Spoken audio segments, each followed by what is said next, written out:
silence n'est pas une absence, c'est un cri que l'on n'entend plus. Ici, à Nicolaris, bienvenue dans l'Archive, là où battent encore les cœurs des gardiens oubliés de notre terre.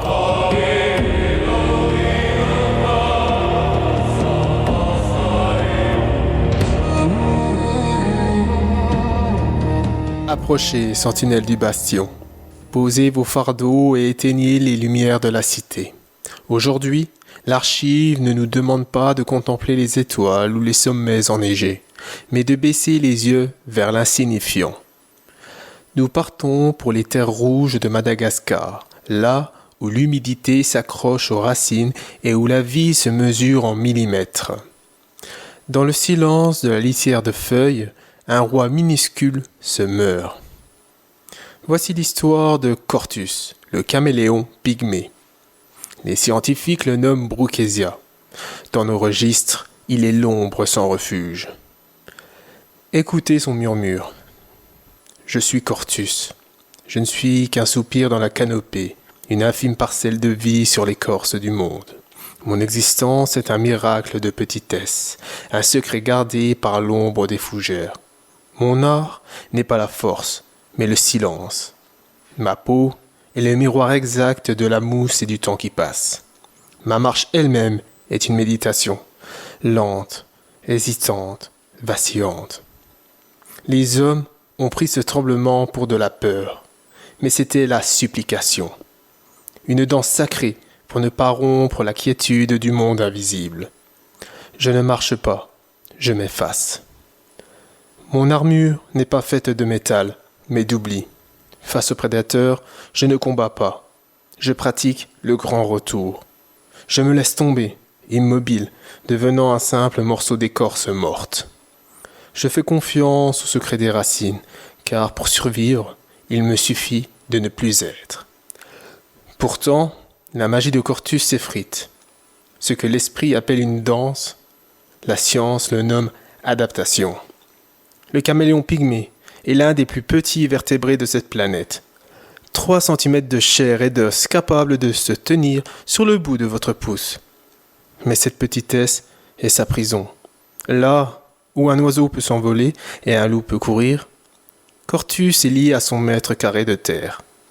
Pour lui, la destruction d'un seul buisson n'est pas un incident. C'est l'effondrement d'un univers. Mais le grand secret m'a trahi. Une fièvre invisible est venue des hauteurs. Elle ne m'a pas visé directement, elle a visé mon sanctuaire. L'homme, dans sa progression aveugle, a arraché la forêt sans même m'apercevoir. Comment protéger ce que l'on ne voit pas? Le sol est devenu nu, aride, brûlé par un soleil que mes ancêtres n'avaient jamais contemplé. Les feux rampent désormais sous les aiguilles, dévorant mon royaume de feuilles mortes. Aujourd'hui, quand je tente de marcher, mon corps ne trouve plus de couleur à imiter.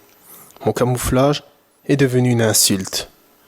Je ne suis plus un morceau d'écorce, je suis la dissonance, une tache visible sur le vide, une erreur chromatique dans un désert de cendres.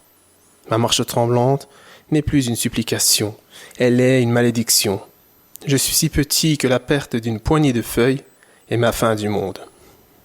Scientifiquement, nous assistons à l'extinction par l'indifférence. Madagascar perd ses forêts à une vitesse qui défie les raisons. Pour ces espèces endémiques, l'habitat n'est pas un luxe, c'est une condition biologique absolue. Si la canopée tombe, la température au sol grimpe et le sang de Cortus s'arrête. Sentinelles, ne vous y trompez pas. Si l'ombre sans refuge finit par s'éteindre, ce n'est pas seulement un lézard de plus qui disparaît de nos registres. C'est le signe que notre monde ne sait plus protéger ce qui est fragile. C'est la preuve que l'oubli ne pardonne pas aux minuscules. Je suis Cortus. Je suis le témoin silencieux que même les plus parfaits des camouflages ne peut cacher la douleur d'une terre que l'on déchire. Entendrez-vous mon cri avant que le silence ne devienne définitif? Ce requiem de la dark fantasy conservation touche à sa fin, mais l'écho des esprits continue de résonner. Pour explorer les profondeurs de l'archive, rejoignez-moi sur Instagram, TikTok et YouTube. Ne laissez pas les ombres s'éteindre.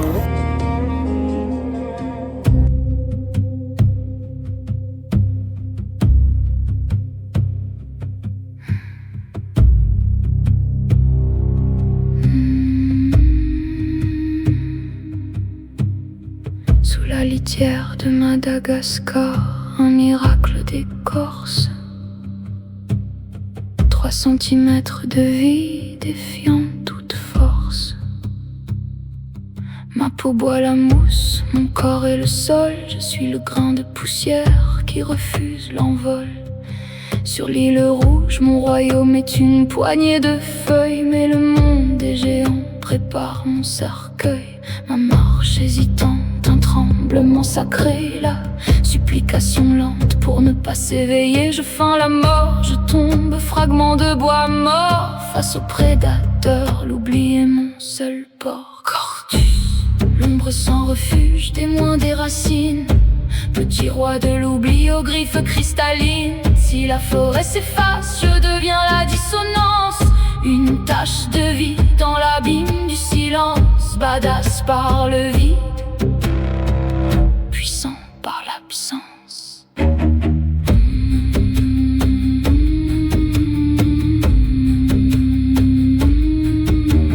L'homme ne me voit pas, mais il brûle mon temple. La chaleur dévore l'ombre que je contemple. Le sol devient nu, aride, brûlé par les cieux. Mon camouflage expire sous leur feux envieux. Je ne suis plus l'écorce, je suis la cible errante. Une couleur perdue sur la terre mourante.